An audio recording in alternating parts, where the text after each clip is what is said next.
네, 오늘 우리 수원 꿈꾸는 교회 성도님들과 함께 예배에 대해서 한번 묵상하기를 원합니다. 여러분, 예배는 영어로 worship이라고 합니다. worship는 가치, ship은 신분이라는 이런 합성어인데요. 가치 있는 신분에게 우리가 존경과 존귀를 드리는 것, 이것을 바로 예배다라고 정의를 할 수가 있을 것입니다. 히브리어로는 아바다라고 표현을 하는데 봉사, 섬김 이런 의미고요. 영어로는 서비스라는 개념과 조금 비슷합니다. 그리고 헬라어로는 프로스 퀘네오라는 뜻인데 프로스 뭐뭐에게, 그 다음에 퀘네오 입맞추다. 그래서 종이 주인을 존경하는 의미로 그 발에 입을 맞출 때 이 단어가 사용되어지고 있습니다. 그래서 정리를 하면 예배라는 것은 하나님을 존경과 존귀를 받을 만한 가치 있는 존재로 인정하는 것이고, 또 종이 주인에게 입맞추듯 마음을 다해서 섬기는 것, 이것을 예배다라고 정의를 할 수가 있을 것입니다. 그렇다면 여러분의 예배는 어떻게 하나님께 이렇게 잘 표현하며 드리고 있으십니까? 제가 예전에 김난주 목사님의 책 예배의 감격에 빠져라라는 책을 본 적이 있는데요. 이 책에서 잊혀지지 않는 예화가 종종 생각이 납니다. 어느 부부가 초등학교 아이를 데리고 이제 전통적인 예배를 드리는 곳이었던 것 같아요. 그날도 가까스로 예배 시간을 늦었죠. 그래서 이제 성가대 찬양이 다 끝나고 막 이때 간신히 이제 세이브를 한 거예요.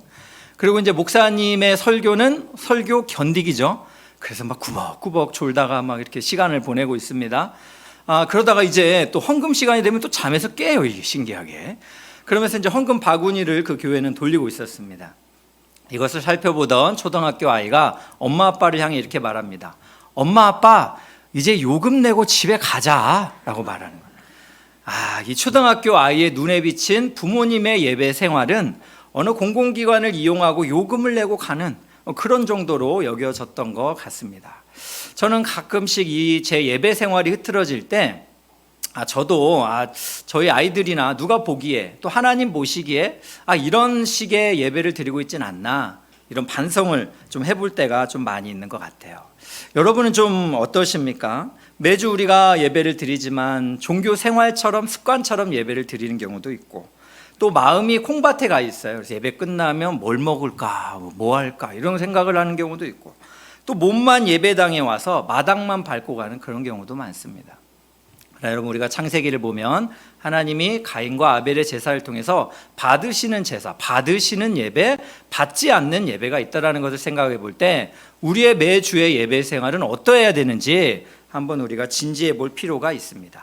저는 성경을 살펴보면서 참 성경 속에서 하나님 앞에 진심을 담은 예배자가 있다고 생각을 한다면 다윗이라고 생각합니다. 왜냐하면 사도행전을 보니까 다윗은 하나님 마음에 합한 자였다, 이런 표현이 있고요. 또 시편을 보면 하나님을 얼마나 갈망하며 예배했는지를 볼 때 다윗이야말로 진심을 담은 예배자다라는 생각이 많이 들었습니다. 그러면서 오늘 본문을 보니까요, 그에 대한 표현이 또 나옵니다. 오늘 14절 한번 보겠습니다. 다윗이 여호와 앞에서 힘을 다하여 춤을 추는데 그때 다윗이 배의 못을 입었더라 라고 말씀해요. 지금 본문을 좀 설명을 하면 여호와의 언약궤, 즉 여호와의 임재를 상징하는 언약궤가 블레셋에서 이동을 하다가 사건이 있었어요. 그래서 오베데돔의 집에 이제 석 달을 있다가 다시 이제 다윗이 이것을 데리고 오면서 예루살렘 성 안에, 다윗성 안에 이것을 딱 이렇게 모셔오는 과정에서 너무나 즐거웠던 거예요. 그래서 여호와 앞에서 배옷, 즉 제사장의 어떤 거룩한 옷을 입고 막 힘을 다해서 춤을 추면서 기뻐하면서 이것을 맞이하고 있다라는 거예요. 저는 여러분에게 질문을 하고 싶어요. 여러분은 이렇게 막 힘있게 즐거워하면서 춤을 추던 때가 언제입니까? 제가 좀 생각을 해봤더니까 2002년 월드컵에 골 들어갔을 때인 것 같아요. 그때 막 온 국민이 막 기뻐 춤추면서 옆에 사람은 아는지도 모르는데 막 서로 막 부둥켜 안고 축하하고 그랬죠. 네, 이렇게 기쁠 때 우리가 힘을 다해 춤을 춥니다. 또 어쩐 때인가요? 원하는 대학에 합격했을 때, 또 원하는 직장에 취업을 했을 때, 여러분 원하는 결혼에 성공했을 때, 아니면 기다리던 자녀가 태어났을 때 힘을 다하여 춤을 추며 기뻐했던 그런 추억들이 있으리라라는 생각이 많이 듭니다. 그런데 여러분, 오늘 사무엘하 6장을 잘 살펴보면 이와 대조적으로 두 사람이 나와요. 한 사람은 웃사고 한 사람은 사울의 딸 미갈입니다. 다윗의 아내이죠. 그런데 문제는 이 웃사와 또 이 미갈이 이렇게 사무엘하 6장에서 보여줬던 어떤 모습 때문에 결국에는 참 안타까운 일이 발생을 하게 되는데요. 이외에 대조적으로 다윗과의 이 대조적인 모습을 통해서 진심이 담긴 예배라는 것은 어떤 예배인지 우리가 한번 좀 살펴보고 적용을 하면 참 좋겠습니다. 첫 번째로 진심이 담긴 예배는 진리의 순종함으로 드리는 예배입니다. 노진준 목사님이 쓰신 예배 사색이라는 책이 있습니다. 이 책을 보니까 한 독자가 편집자에게 어떤 글을 썼어요. 그래서 그 글이 인터넷에 올라서 많은 이제 논란의 대상이 됐는데 그 이야기는 뭐냐면 이런 얘기예요. 나는 30년 동안 교회를 다녔고 30년 동안 3,000편 정도의 설교를 들었습니다. 그러나 나는 감동이 있다거나 또 기억에 나는 설교가 한 편도 없습니다. 라고 이렇게 이야기를 하면서 목사님들이 설교에 너무 많은 시간을 쓰는 것이 이게 불필요한 낭비에 불과합니다. 예배에서 설교 시간이 막 30분 되는 것도 이거 참 옳지 않습니다. 라고 주장을 하면서 설교 무용론을 주장하기 시작했습니다. 많은 사람들이 이거를 보고 맞다 뭐 여러 가지 또 댓글을 다는 사람도 있고 또 어떤 사람은 아니다라고 이렇게 답변을 하는 사람들이 있었습니다. 그런데 어떤 한 남자분이 글을 하나 딱 올리면서 결국 이 싸움은 판정승을 거둔 것처럼 그렇게 해결이 좀 되었습니다. 이분이 이런 글을 썼어요. 나는 아내와 결혼한 지 30년이 되었습니다. 결혼 기간에 아내는 저를 위해서 3만 끼의 식사를 준비해 주었습니다. 나는 30년이 지난 지금 정말 감동적인 식사는 한 끼도 기억나지 못합니다. 하지만 내가 분명히 믿는 사실은 기억조차 할 수 없을 만큼 당연한 듯이 받은 그 식사들이 나를 견디어 만들어주는 힘을 공급했다는 사실입니다. 여러분 어떠세요? 굉장히 감동이 되세요? 아내분한테 혼났을 것 같은 생각이 살짝 들기도 하는데 어쨌든 여러분 이 책에서 지금 이야기하는 것이 무엇인가요? 우리가 감동적이지 않고 또 기억이 나지 않지만 결국 하나님의 말씀을 내가 무의식 중에라도 이렇게 받고 그때 먹었기 때문에 지금의 영적 생활을 하고 예배자로 설 수 있다라는 사실입니다. 그런 의미로 여러분 생각한다면 정말 하나님의 말씀이 여러분의 예배의 중심이 되고 있습니까? 아니면은 이 예배 시간, 이 설교 시간이 아까 그 부모들처럼 설교를 견디는 그런 시간에 불과하고 있습니까? 오늘 말씀 사무엘하 6장 3절을 보면 사건이 하나 있습니다. 어떤 사건이라면 한번 보시겠습니다. 그들이 하나님의 궤를 새 수레에 싣고 산에 있는 아비나답의 집에서 나오는데 아비나답의 아들 우사와 아요가 그 새 수레를 모니라라고 말씀해요. 지금 여호와의 언약궤를 어디에 실었다고요? 새 수레에 실었다라고 말해요. 그런데 여러분 이 새 수레에 실는 것 자체가 잘못된 행동이에요. 왜냐하면 레위기를 보면 하나님께서 언약궤를 옮길 때는 레위 지파의 고앗 자손이 맬 것이다라고 말씀을 했어요. 그리고 이 성물에 손을 대는 자는 죽을 것이다 이렇게 말씀을 했어요. 결국 어떤 일이 벌어집니까? 나곤의 타작마당에 왔을 때 소들이 막 날뛰기 시작하는 거예요. 소들이 날뛰니까 법궤가 움직이겠죠. 그래서 그 법궤의 손을 우사라는 사람이 대면서 결국 여호와의 궤 옆에서 죽음을 당하는 이런 안타까운 일이 벌어집니다. 우리가 일반적으로 생각했을 때는 언약궤를 지키려고 했는데 왜 죽어야 되나요? 하지만 이 정도로 여러분 하나님의 말씀은 준엄하다라는 거예요. 민수기 4장 15절에 성물은 만지지 말라 그들이 죽으리라 분명히 말씀하셨어요. 하나님이 말씀하신 방법대로 하나님이 우리에게 명령하신 뜻대로 순종하는 것이 우리가 살 길이에요. 그러나 하나님의 말씀을 저버린다는 것은 하나님을 죽은 하나님으로 생각하는 거죠. 하나님을 존중하지 않는 태도에 불과하다라는 사실입니다. 여러분 이런 비슷한 예가 사무엘상에 또 나오죠. 사울의 제사에 대해서 나옵니다. 사무엘상 13장 11절 12절 보겠습니다. 사무엘이 이르되 왕이 행하신 것이 무엇이냐 하니 사울이 이르되 백성은 내게서 흩어지고 당신은 정한 날에 오지 아니하고 블레셋 사람은 믹마스에 모였음을 내가 보았으므로 이에 내가 이르기를 블레셋 사람들이 나를 치러 길갈로 내려오르겠거늘 내가 여호와께 은혜를 간구하지 못하였다 하고 부득이하여 번제를 드렸나이다. 무슨 이야기입니까? 블레셋과 이스라엘이 전쟁을 앞두고 있습니다. 믹마스에 같이 모여 있어요. 이 앞에서 전투를 앞두고 있는데 지금 사무엘 선지자가 와서 제사를 드려야 되는데 사무엘 선지자가 오지 않는 거예요. 그러니까 사울은 두려워하기 시작했습니다. 그리고 사람들이 떠나가는 것 자체를 무서워하기 시작했던 거죠. 그래서 본인이 번제를 드린 거예요. 사무엘이 와서 왜 그랬습니까? 말했을 때 했던 말인 거예요. 백성은 내게서 흩어지고 당신 사무엘은 정한 날에 오지 않고 블레셋 사람은 믹마스에 모여서 기세가 등등하니까 그걸 내가 보고 있으려니까 얼마나 두렵냐. 그래서 여호와의 말씀을 무시하고 부득이하여 어쩔 수 없이, 우리가 많이 쓰는 표현이네요. 부득이하여 나 어쩔 수 없이 예배 한번 빠졌어. 이번 뭐 빠지는 것 정도야 뭐 괜찮겠. 우리가 많이 쓰는 것 같아요. 부득이하여 번제를 드렸나이다. 이 이야기를 듣던 사무엘이 말합니다. 왕이 망령되이 행하였습니다. 이렇게 지적을 하면서 결국 사울 왕은 왕의 직분을 잃게 되는 엄청난 범죄가 되어버렸습니다. 여러분, 이것을 생각할 때 우리가 하나님의 말씀을 받는 태도에 대해서 한번 좀 진지하게 좀 생각을 해볼 필요가 있습니다.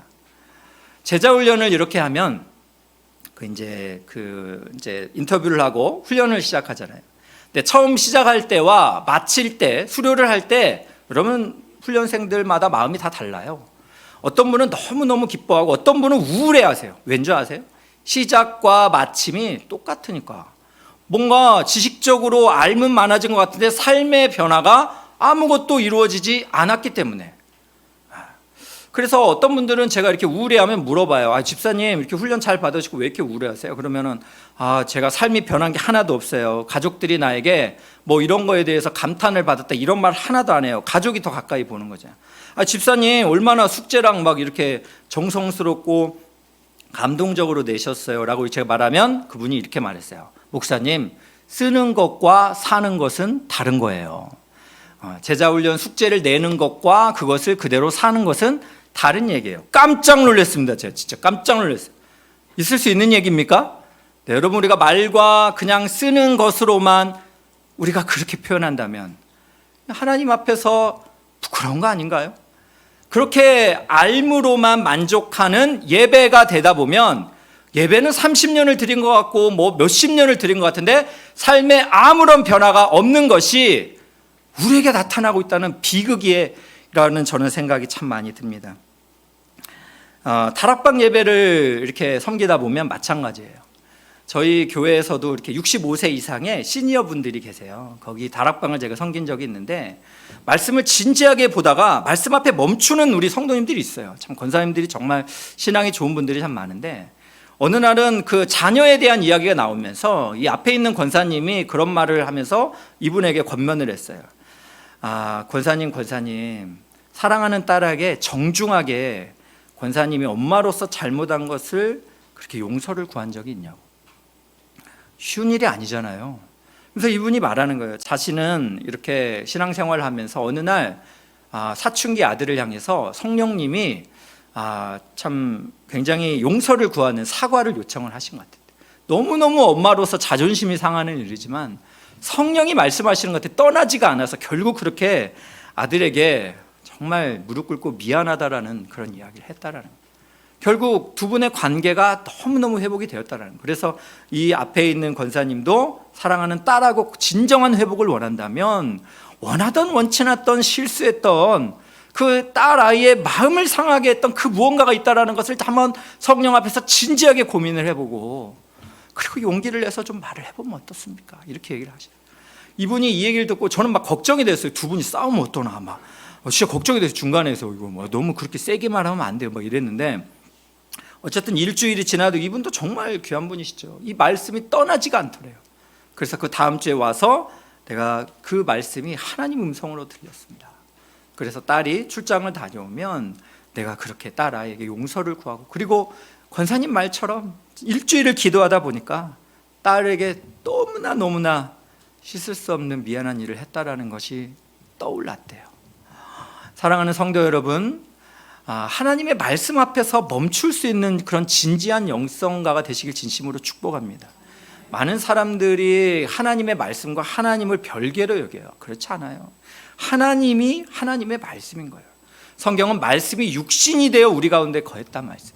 하나님이 곧 말씀이세요. 말씀을 버리고 경홀히 여긴다는 것은 하나님을 경홀히 여기는 거예요. 오늘 예배하는 귀한 성도님들 가운데 오늘 이 하나님의 말씀을 받는 우리의 마음밭을 하나님 옥토밭과 같이 정결하게 하셔서 삶의 100배의 결실을 맺는 예배자가 되게 해달라고 그렇게 기도하시기를 주의 이름으로 축복합니다. 두 번째, 여러분, 진심이 담긴 예배에는 무엇이 있는가 하냐면 바로 은혜를 알므로 드리는 예배입니다. 은혜를 알므로 드리는 예배. 여러분, 어느 날 농부가 풍향계 위에다가 하나님은 사랑이시다라고 표현을 하면서 지붕 꼭대기에다가 이렇게 매달아 놓았다고 합니다. 사람들이 이거를 많이 보고 어느 날은 지나가던 여행가가 이거를 보고 농부에게 묻습니다. 하나님의 사랑이 바람처럼 이렇게 변덕스럽다. 그래서 풍향계 위에 그렇게 적으셨군요 라고 물었어요. 이야기를 듣던 농부가 말합니다. 아니요, 하나님의 사랑은 동서남북 어느 바람으로 불어도, 방향으로 불어도 하나님의 사랑은 영원하다는 의미예요 라고 이렇게 이야기를 했습니다. 여러분, 우리가 하나님에 대해서 어떻게 아느냐가 따라서 우리의 삶에 일어나는 많은 일들을 다르게 해석할 수 있다라는 사실이에요. 마찬가지로 여러분, 예배도 그렇습니다. 하나님을 어떤 분으로 우리가 인정하고 있느냐에 따라서 우리의 예배 태도가 달라질 수 있다라는 사실이에요. 오늘 사무엘하 6장에 보면 하나님을 경외하지 않고 사람을 의식하는 한 사람이 나옵니다. 사울의 딸이라고 말하고 보는 걸 보니까 다윗의 아내라고 표현하지 않아요. 사울의 통치 방식을 신뢰한 딸이었기 때문에 그렇게 표현한 것 같습니다. 미갈입니다. 미갈이 여호와 앞에서 춤추는 다윗을 향해서 어떻게 말합니까? 오늘 16절입니다. 함께 보시겠습니다. 여호와의 궤가 다윗성으로 들어올 때에 사울의 딸 미갈이 창으로 내다보다가 다윗 왕이 여호와 앞에서 뛰놀며 춤추는 것을 보고 심중에 그를 업신여기니라. 미갈은 하나님을 경외하지 않기 때문에 다윗이 여호와 앞에서 뛰노는 것을 보면서 심중에 그를 업신여겼어요. 나중에 보니까요, 왕이 정말 방탕하여서 염치가 없다라는 이런 표현까지 그는 서슴지 않고 했습니다. 여러분, 그러나 이러한 미갈을 향해서 다윗은 어떤 진심이었나요? 오늘 21절 보겠습니다. 함께 읽겠습니다. 시작. 다윗이 미갈에게 이르되 이는 여호와 앞에서 한 것이니라. 그가 내 아버지와 그의 온 집을 버리시고 나를 택하사 나를 여호와의 백성 이스라엘의 주권자로 삼으셨으니 내가 여호와 앞에서 뛰놀리라. 지금 다윗이 어땠다고요? 누구 앞에서? 여호와 앞에서. 그렇게 여호와 앞에서 힘있게 춤추며 뛰놀 수 있었던 이유는 뭡니까? 나를 택하여 주신 은혜를 알고 있었다라는 사실이에요. 여러분, 우리가 다윗의 일생을 한번 볼까요? 다윗은 어떤 사람이었습니다? 그러니까 목동이었습니다. 양치는 사람이었어요. 아무도 주목하지 않았어요. 사무엘 선지자가 이새의 집안에 이스라엘의 왕이 나올 것이다 기름 부으러 왔을 때 아버지 이새는 다윗을 부르지도 않았어요. 형들만 불렀지. 아버지가 부르지도 않았다는 말은 뭐예요? 어떻게 다윗이 왕이 될 수 있어요? 인정하지를 않았다는 얘기죠. 그런 다윗입니다. 그런 다윗을 하나님이 택하셔서 이스라엘의 주권자로 삼으셨다라는 은혜를 기억한 거죠. 다윗은 또 어떤 경험이 있습니까? 블레셋 장수 골리앗 앞에서도 모든 이스라엘 백성들이 벌벌 떨 때 나는 만군의 여호와의 이름으로 담대히 나아갔던, 그래서 물맷돌로 그 장수를 죽일 수 있었던, 이길 수 있었던 여러분 하나님의 은혜를 경험한 거죠. 또 다윗은 어떻습니까? 그가 양을 칠 때 사자와 곰이 와서 양을 막 잡아먹으려 할 때 그들을 막 찢어서 양들을 구원하는 데 있어서 하나님의 보호하심을 받았던 그 은혜를 기억했어요. 무엇보다도 사울왕이 3,000명이나 되는 정예 부대, 엄청난 사람들의 특공대원들이에요. 이 사람들이 다윗을 잡으려고 그렇게 눈에 불을 켜며 쫓아다녔지만 여호와께서 허락하지 않았습니다. 다윗을 피하게 하셨고 다윗으로 하여금 궁극적으로 이스라엘의 왕이 되게 하셨어요. 여러분, 이런 은혜를 아는 사람이 다윗이에요. 이런 은혜를 알기 때문에 그는 여호와의 임재를 상징하는 언약궤가 들어올 때에 그 은혜에 감격하면서 기뻐하며 즐겁게 뛰놀 수 있었다라는 사실이에요. 그렇다면 여러분은 어때요? 여러분도 이런 은혜의 감격이 있습니까? 이런 은혜의 감격으로 오늘 주일을 기다리면서 오늘은 부활하신 주님께 존귀와 영광을 올릴 수 있는 거룩한 주일이다 라고 이렇게 사모하면서 오시지 않았을까요? 이전에 분당우리 교회에서 어머니 기도회를 섬겼습니다. 거기에서 전은주 전도사님이라고 어노인팅 이렇게 리더 분이세요. 이분이 오셔서 찬양 집회를 하셨는데 이런 얘기를 했어요. 본인이 이제 어려서부터 건강이 좀 안 좋았고 또 한쪽 눈꺼풀이 내려앉는 이런 일이 있대요. 좀 이제 건강적으로 어려웠던 것 같아요. 그러다 보니까 어려서부터 아이들이 많이 놀렸고 또 공경에 처한 일들도 많았고 또 참 아이들이 또 놀리니까 또 골목길 이런 데 지나다니는 게 무서웠대요. 그런데 이분이 그래서 좋아했던 게 뭐냐면 그냥 방 안에 한 구석에서 그냥 기타 치면서 하나님 찬양하고 예배하는 거. 이게 너무 좋았대요. 부모님들이 오히려 걱정을 했대요. 저렇게 기타만 좋아하고 방 안에서 맨날 저렇게 있으니 어떻게 하나. 걱정의 딸이었다라고 이야기합니다. 어느 날은 이 전사님이 미래에 대한 두려움도 있고 또 염려와 불안이 많이 있을 때 하나님이 주시는 마음의 평강이 있어서 이렇게 글로 노래를 이렇게 가사를 기록을 하게 되었대요. 그 노래가 무엇이냐면 내 영혼이 안전합니다. 이 찬양의 가사가 이렇습니다. 내 아버지 그 품 안에서 내 영혼은 안전합니다. 주 손길로 내 삶을 안으시니 그 평강이 나를 덮습니다.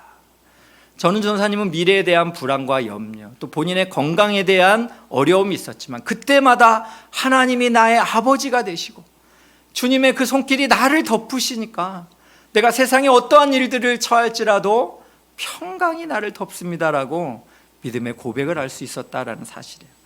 그렇다면 여러분에게 질문하고 싶어요. 여러분은 여러분의 대상이신 하나님을 제대로 기억하고 계십니까? 그분이 주신 은혜를 알고서 오늘 또 하나님 앞에 예배자로 나오셨습니까? 이전에 제가 시니어 사역반을 이렇게 섬긴 적이 있습니다. 80 가까이 되는 한 남자 집사님들이 있었는데 그날 이 사역 훈련의 주제가 로마서였는데요. 하나님이 우리의 아빠, 아버지가 되십니다. 이런 내용이었어요. 하나님이 우리 아빠, 아버지가 되신다. 얼마나 감격스럽습니까? 이런 내용들을 쭉 나눴더니 그 80세 가까우신 한 그 집사님이 저한테 그러는 거예요. 아유, 목사님, 제 나이가 이제 80이 다 돼가는데 어떻게 기도하다가 하나님한테 아빠, 아버지, 막 어떻게 이렇게 기도를 해요? 좀 민망하게 막 이러시는 거예요. 그래서 충분히 얘기를 들어보니까 그런 생각이 들 수도 있겠다라는 생각이 딱 들었어요. 그러다가 제 마음속에 딱 들었던 생각이 있었는데 뭐였냐면 그럼 집사님은 80이 가까워 가시는데 하나님 아버지는 몇 살이실까요? 제가 물어봤어요. 하나님 연세가 어떻게 되실까요? 그랬더니 이분도 생각을 못 해본 거죠. 하나님은 본 적이 없어서 여러분 창세기 1장은 분명히 우리에게 말씀합니다. 태초에 하나님이 천지를 창조하시니라. 하나님은 시간의 창조자가 되십니다. 이 땅을 창조하신 공간의 초월자가 되십니다. 요한계시록에는 이렇게 말씀합니다. 나는 알파와 오메가요, 처음과 나중이라. 우리 하나님은 시 공간을 초월하시는 하나님이십니다. 그래서 우리 하나님은 출애굽기 3장에서 모세를 떨기나무 가운데서 만났을 때 이렇게 말씀합니다. 나는 스스로 있는 자니라. 여러분, 스스로 있는 자니라라는 말에 뭐가 있어요? 하나님은 모든 것을 창조하는 전능하신 주님이시다라는 걸 말씀합니다. 모든 이 땅의 존재는 다 피조된, 만들어진 존재입니다. 사람들도 이 땅에 보여지는 모든 것들이 피조된 존재입니다. 그러나 우리가 알기 전 태초부터 유일하게 존재하신 하나님, 스스로 계신 그 하나님이 시 공간을 초월하기 때문에 그분의 연세를 우리가 논한다는 것 자체가 어려운 거예요. 그분을 이해한다라고 생각한다면, 그분을 완전히 안다고 여러분 생각한다면 어쩌면 여러분 그것은 우리의 착각이고 그거는 어려운 거예요. 그래서 우리는 하나님이 우리에게 말씀하신 뜻 성경 안에서 하나님이 어떤 분이신지를 알아갈 수 있다라는 것이죠. 그래서 여러분 우리가 하나님에 대해서 연세를 붙인다면 영원세라고 말씀할 수 있지 않을까라는 생각이 참 많이 듭니다. 여러분, 그 스스로 존재하시고 전능하시고 또 시공간을 초월하신 그 위대하신 하나님, 그 존재 자체로도 우리의 경배의 대상이고 우리의 예배의 대상이 되지 않겠습니까? 그런데 스바냐 3장 17절을 보니까 그 위대하신 하나님이 우리를 가진 생각이 있으세요. 한번 보겠습니다. 너의 하나님 여호와가 너희 가운데 계시니 그는 구원을 베푸실 전능자이시라. 그가 너로 말미암아 기쁨을 이기지 못하시며 너를 잠잠히 사랑하시며 너로 말미암아 즐거이 부르며 기뻐하시리라. 여러분, 여기서 기뻐하시리라는 말은 히브리어로 길이라는 단어예요. 이 단어의 뜻은 무엇이냐면 종교의식에서 축제적인 기쁨을 나타내는 거예요. 그렇다면 여러분 생각을 해보세요.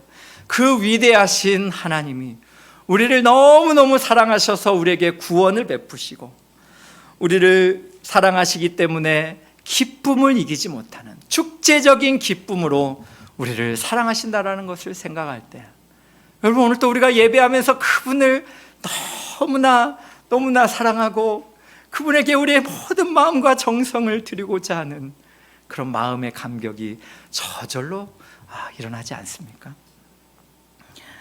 어느 주일학교 학생이 선생님에게 물었대요. 선생님, 하나님은 우리를 얼마나 사랑하시나요? 그 선생님이 고민을 하다가 하나님이 우리를 이만큼 사랑하셔 그랬대요. 또 이 아이가 그런 거, 뭐예요? 하나님이 이렇게 손에 잡힐 정도로밖에 우리를 사랑하지 않나요? 라고 그렇게 대답했을 때 그 선생님이 말합니다. 아니, 하나님은 그의 아들을 십자가에서 그렇게 죽이기까지 우리를 사랑하신단다 라고 말씀하셨어요. 여러분, 로마서 5장을 봤더니요, 우리가 죄인 되었을 때에, 우리가 죄에 대해 무능하여 연약할 때, 그리고 우리가 하나님과 원수 되었을 때 하나님은 독생자 예수님을 우리를 위하여 대신 죽게 하심으로, 죽은 척한 게 아닙니다. 대리속죄입니다. 예수님이 죽었기 때문에 우리가 살 수 있었다는 것입니다. 대신 죽음으로 말미암아 하나님의 사랑을 확증하셨다라고 말씀하셨어요. 여러분, 우리가 이 저항할 수 없는 하나님의 사랑과 은혜를 받은 자입니다. 그렇기 때문에 오늘은 또 우리는 매 주일을 기대하면서 하나님 앞에 존귀와 찬송의 예배를 드릴 수 있게 되는 줄로 믿으시기를 바랍니다. 그래서 베드로전서 2장 9절에 이렇게 말합니다. 그러나 너희는 택하신 족속이요 왕같은 제사장들이요 거룩한 나라요 그의 소유가 된 백성이니 이는 너희를 어두운 데서 불러내어 그의 기이한 빛에 들어가게 하신 이의 아름다운 덕을 선포하게 하려 하심이라. 아멘. 저는 이렇게 설교를 이렇게 참 또 준비를 하면서 여러분에게 참 질문을 좀 드리고 싶어요. 여러분, 좋은 예배라는 것은 어떤 예배일까요? 좋은 예배. 대부분 생각하기를 좋은 예배라는 것은 대형 교회에서 화려한 반주팀과 또 유능한 인도자가 있으면 예배가 좋은 예배라, 이런 생각이 좀 들면서 착각을 할 수가 있습니다. 여러분, 제가 설명을 해보겠습니다. 두 교회가 있습니다. A라는 교회는요, 이 교회의 성도님들은 일주일 동안 하나님의 말씀과 아무 상관없이 삽니다. 그리고 자기 소견에 오른 대로 살고 일주일에 하나님 없이 살다가 주일이 되면 오늘 교회 가는 날이네 그래서 가까스로 시간 맞춰서 오는 사람들이 대부분 모여있는 이 교회에서 드려지는 예배는 어떤 예배가 될까요? 그러나 B라는 교회가 있습니다. 이 교회는 성도님 한 분 한 분이 하나님의 말씀을 대할 때 하나님을 대하는 것 같은 그런 경외심을 가지고 그렇게 하나님 말씀 앞에 멈춰 서시는 분들입니다.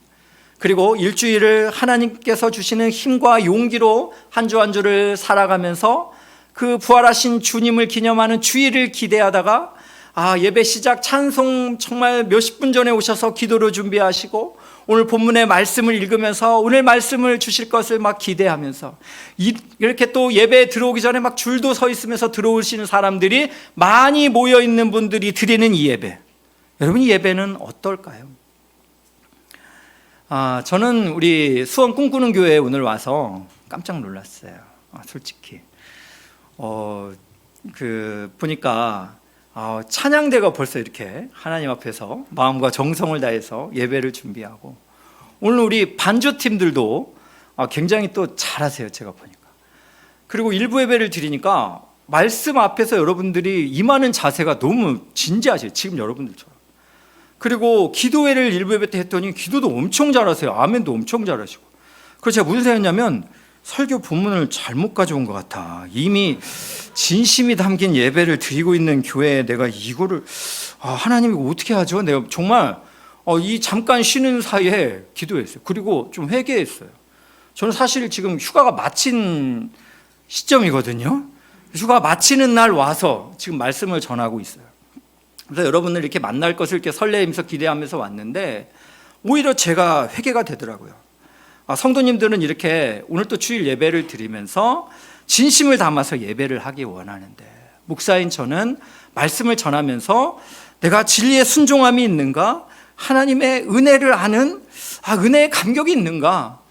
이런 반성이 돼서 이 짧은 순간에 지금 회개 기도하고 올라온 거예요. 지금 여러분에게 참 권면을 하고 싶습니다. 여러분 이미 대부분 잘 드리고 계시겠지만 기도하면서 소원 꿈꾸는 교회에 이 말씀을 가지고 오게 하신 하나님의 계획하심이 저는 있다라고 믿습니다. 그래서 이 말씀을 오늘 들으시고 여러분이 우리 소원 꿈꾸는 교회에 정말 좋은 예배자가 되어 주십시오. 여러분들이 주일을 정말 기대하면서 하나님 앞에 정말 그 은혜의 찬미의 제사를 올리고자 하는 그런 마음의 심정으로 기도하며 준비하며 이렇게 함께 모이신다면 이곳에 오시는 그 어떤 분도 하나님의 놀라운 임재와 그 은혜 아래 놀라운 그런 사랑을 경험하게 될 줄로 믿습니다. 저는 마지막으로 제가 그 설교를 준비하다가 지난 5월에 있었던 저희 교회 한 성도님이 등록을 하신 그리고 그분의 피아노 연주를 했던 그 생각이 좀 났습니다. 이 성도님은 세 자녀를 둔 그 30대 후반의 참 젊은 자매님이세요. 이분이 이제 연주회를 강남에서 해서 아내랑 함께 이렇게 참여를 했습니다. 1시간 반 동안 악보를 안 보고 엄청난 카리스마로 하시더라고요. 교회에서 보던 그 엄마가 아니었어요. 제가 보기에 굉장히 전문가다운 실력으로 너무너무 잘했어요. 그리고 연주회가 마치니까 모두가 막 박수를 막 치는 거예요. 정말 잘하셨어요. 대단했습니다. 그리고 이제 이분이 들어가셨어요. 그러니까 여러분 앉아있는 사람들이 어떻게 합니까? 막 앵콜 연주를 막 엄청나게 치죠. 다시 나와달라, 한 곡만 더 해달라, 엄청나게 박수를 쳤습니다. 그랬더니 이분이 다 이렇게 자매님 나오시더라고요. 그리고 인사를 하면서 피아노에 앉으셔서 연주를 하기 시작합니다. 그런데 이 연주곡이 무엇이냐면 이거예요. 하늘에 계신 아버지 이름 거룩하사 주님 나라 임하시고 뜻이 이루어지이다. 여러분 여기는 예배당이 아니었어요. 참석한 사람들은 예수를 믿는 사람들이 아니었어요. 그리고 모든 영광을 지금 이 한 개인에게, 이 자매님에게 바치는 이러한 순간에 그 자매님은 피아노석에 앉아서 모든 존귀와 영광을 하나님 앞에 올려드리고 있었다라는 사실이에요. 저는 그 연주곡을 들으면서 전율이 오더라고요. 우리의 삶의 매 순간이 내가 모든 사람들에게 영광을 받을 수 있는 그 순간에 아닙니다 주님, 저는 정말 죄인입니다. 하나님이 저에게 은혜를 주셔서 제 삶이 하나님께 드려지는 거룩한 산제사가 되기를 원합니다라고 거꾸로 반대로 하나님께 영광을 올려드릴 수 있다면 우리 하나님이 얼마나 기뻐하시고 그 예배를 받으실까라는 생각이 참 많이 들었습니다. 결론을 맺겠습니다. 사랑하는 우리 귀한 소원 꿈꾸는 교회 성도 여러분, 진심이 담긴 예배는 첫째로 진리에 순종함으로 드리는 예배입니다. 두 번째는 은혜를 알므로 드리는 예배입니다. 제가 이 대지를 정하고 은혜와 진리에 대해서 계속 묵상을 하다 보니까 성경을 보니 은혜와 진리로 충만하신 분이 있습니다. 그분은 바로 예수 그리스도이십니다. 요한복음 1장 14절에 말씀이 육신이 되어 우리 가운데 거하심에 우리가 그의 영광을 보니 아버지의 독생자의 영광이요 은혜와 진리가 충만하더라. 아멘. 그렇습니다. 요한복음 1장 17절에도 이렇게 말합니다. 은혜와 진리는 예수 그리스도로 말미암아 온 것이라. 그렇기 때문에 여러분, 진심이 담긴 예배는 예수 그리스도로 충만한 예배인 줄로 믿습니다. 예수 그리스도 안에 진리와 은혜가 충만하기 때문입니다. 매 주일을 이렇게 예수로 충만한 예배를 드리시면서 삶 속에서도 하나님께 존귀와 영광을 올리시는 우리 소원 꿈꾸는 교회 모든 우리 성도님들 되시기를 주님의 이름으로 축복합니다. 이 시간 우리 찬송하고 기도하면